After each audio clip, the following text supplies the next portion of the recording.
Good to see you. Good to see you as well, Thank you. Jane. Clay just left here, but he said if you're not yelled at by Draymond, then you probably shouldn't be playing for the Warriors. It's just a bylaw by now. It's part of it. We don't take it personally, and they appreciate your fire. And how's it going already? Just a couple days on the court. It's been an amazing couple days. 2 great practices, and I think coming off a championship, your worry is always that you have that hangover.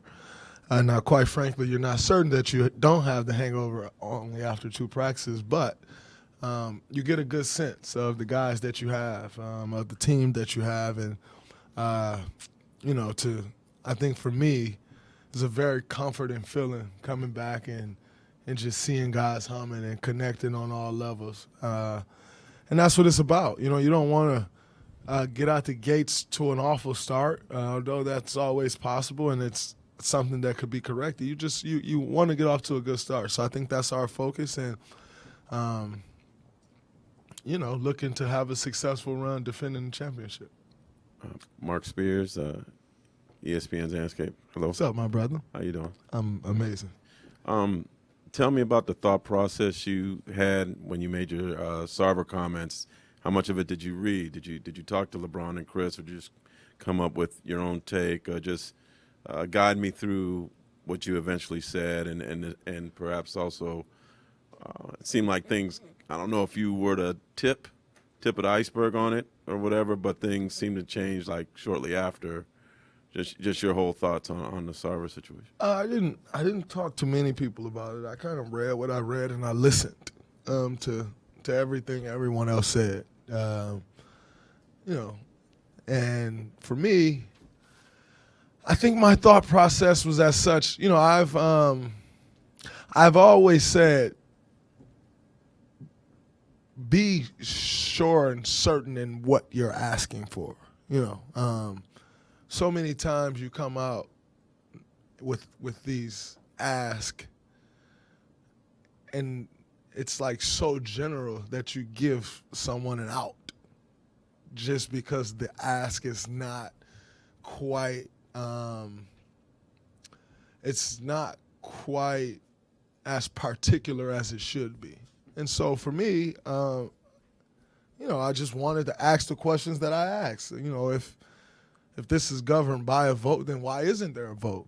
Because it's 100% a fireable offense. It's 100% a forcible, to force a sale type of event. So why isn't there a vote, if that's what has to happen? Because I think the one thing we're all certain of is that's what should happen. So if there is a way that can happen, then why hasn't those steps been taken? And so I think for me, my goal was just to find out the facts first before speaking out, and that took me a few days of reading and watching and listening to different people, different thoughts, and then to not be unfair to anyone. So I didn't want to be unfair to the NBA. As I said on my podcast, the NBA has been great, and decisions that they had to make, and support that they've shown us as players, and things that we stand for, and things that they've gotten behind and still with us on. They've been incredible. So I didn't want to be unfair and act as if, man, this is just a regular occurrence and they always get it wrong, because that's not true. And I think you get less done when you take stands like that, because then it's very simple to just say that's not true. And so for me, I wanted to be fair to everyone involved, including Robert Sarver, including the Phoenix Suns organization. I think it was very important to be fair, because for me, I didn't ultimately Robert Sarver, he didn't really have an impact or effect on anything that I'm doing, and so and sharing my opinion, it was just that it was my opinion on, and it was my thoughts on the subject or the topic, or however you may see fit. It was my opinion, then just some thoughts that I thought should take place. Thoughts of some things that I thought should take place. And, I was very happy to see that he was selling the team because, I think that's right. When you look at some of the things that, people has gotten in trouble over, I think that falls under the same boat. And, we're all a part of this league, and no one person is bigger than the league. And that, if that goes for us as players, that goes across the board. We're still all a part of the league, no matter what level you're at. Draymond, Ron Krojcik from the San Francisco Chronicle. More of a basketball question, if I can. Steve talked the other day about managing minutes for Steph and Draymond and you and Clay. And obviously that's happened in the past couple of years. But I'm just curious, going forward, and particularly with Steph, who's a couple years older than you and Clay, how that looks, how that feels, how important that is. I mean, he obviously showed very few signs of age last year. But going forward, how important is that going to be for him and all three of you? I think it's very important because you want it to last as long as possible. And in doing that, I think one of the things that has been incredible here over the last few years and continues to grow is the trust between our coaching staff and our performance group, led by Rick Celebrini, and our players who ultimately has to be the ones to trust that group. And when you have a coach that will come to you and say,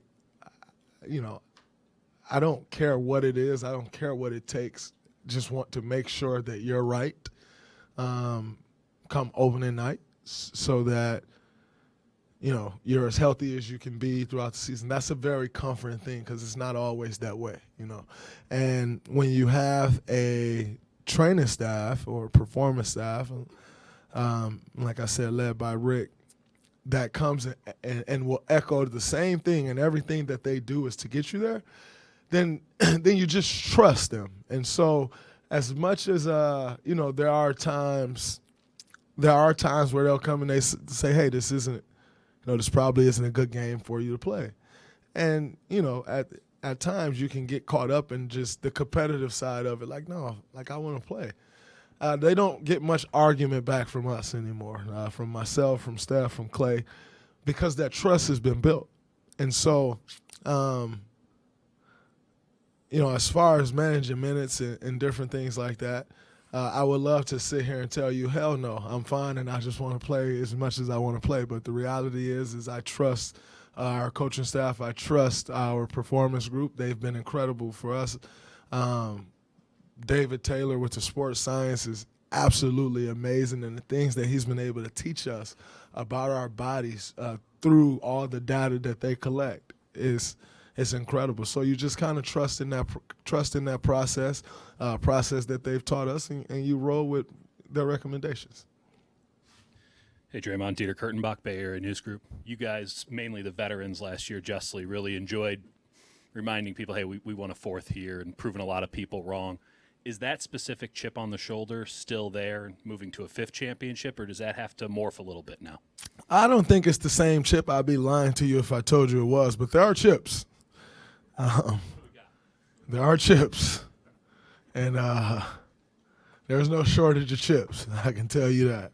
So, it may not be quite, oh, man, people don't think we can do it again, as like that opinion is like as far from relevant as it can possibly be. So whoever has that opinion should probably just shut up because it's just not a bright one. However, there are chips. They're good ones. So there's no shortage of chips. You guys have several people entering contract seasons, yourself included. I guess number one, would you like to get something done before the season, extension-wise? And two, how does going into a contract season potentially weigh on a player? At this point, you know, whether I'd like to or not I don't think it will happen. And so for me, I'm just focused on this season and as you know, being as great as I can be and as I know I'm capable of being and winning another championship and reaching my individual goals that I have as well. You know, I think that's my main focus. Contract situations, contract years, that is a part of this league. I think it weighs on everyone differently. I think the way a contract situation would weigh on me is totally different than the way it would weigh on a Jordan Poole who's never signed a big contract, you know. And so I think all of that matters as well. You know, when you're in different positions of your career and you know, like, all right, you have security or you don't. And, you know, I think all of those different things plays a part into how one may react to being in a contract year. And so to each his own. And, you know, some people are motivated by contract years. Some people are nervous and struggle during contract years. I think it's all based on the player. For me personally, I think for me, any time in the contract year is motivation, you know, and that's kind of how I approach it. That's how I view it, and it's always been the way I viewed it, you know, and I've historically been the guy to bet on myself, even when, you know, others didn't believe. I've always felt confident betting on myself, and nothing changes for me now. Draymond, you were talking about the hangover, championship hangover. So kind of two-parter. Part A, what were the hangovers like for those 3 championships back in, you know, 2015, 2018? Well, I think, to be quite honest, I don't think we've really had much of a hangover. You know, we backed up 2015 by winning the most games in NBA history.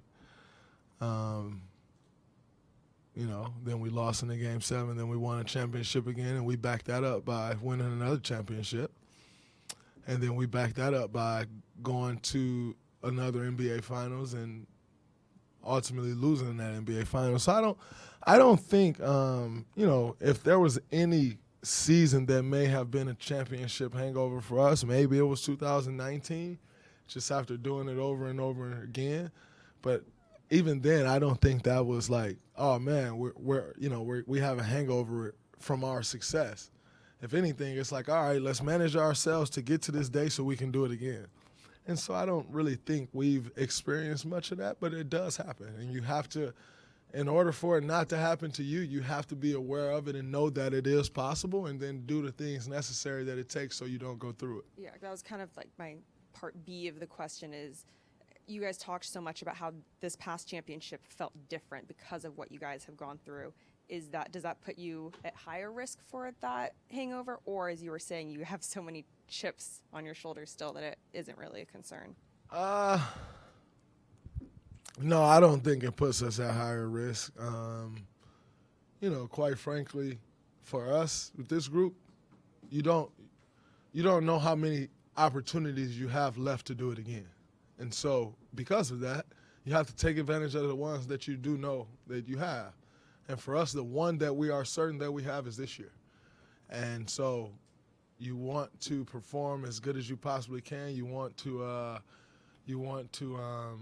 make the most out of the year. And, you know, obviously the most that you can do is win a championship. And that's our focus. That's our goal. And so that's what we're striving for this year, just like every other year. What up, Jay? What's up, brother? Two questions. The first one is we have a lot of young guys right now who obviously have won a title, but don't really know what it takes to repeat and summoning that energy. My first question is, how do you, as a leader of the team, make sure that there is no lacking from the younger guys, and making sure that they know how to summon that energy for a repeat title? I think number one is bringing it every day. You have to set a tone, starting in camp and in practices. I think that's extremely important. Is being certain that we are setting a tone the way that a winning culture like we've built should be set. And I think, looking at the first 2 days, we've done that. Obviously, you have to continue to build on that day after day and start stacking great days together. But with the 2 opportunities that we've had, we've done that. I think, there's also, there's also some communication in that as well, and just kind of trying to help guys understand what lies ahead. Help them in knowing that last year was great and it was hard to win a championship. To repeat is way harder, and what it takes to do that. But that's not something that you learn overnight. That's not something that you learn in the first 2 practices or even first 2 weeks of training camp. That's something that you build over the course of time. But a foundation has to be built in regards to that.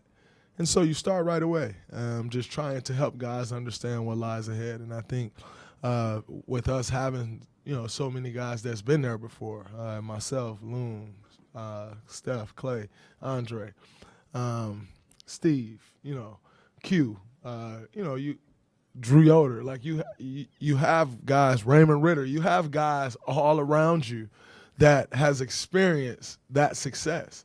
And it's on everyone to continue to remind and continue to teach guys what's next, what's coming ahead, how teams will attack you. Jordan Poole, you had some success last year, right? What teams are going to try to do to you now that they've had a year of game planning for you? And so just really helping guys understand that road ahead is important. But it's a constant job and a constant process. It's not something that you're able to teach, just right off the back. Although you want to, it requires some going through, taking some lumps, and going through experiences that's not so pleasant and, using those moments to teach. But yet you try to teach as much as you can just by teaching it and not by hard lessons.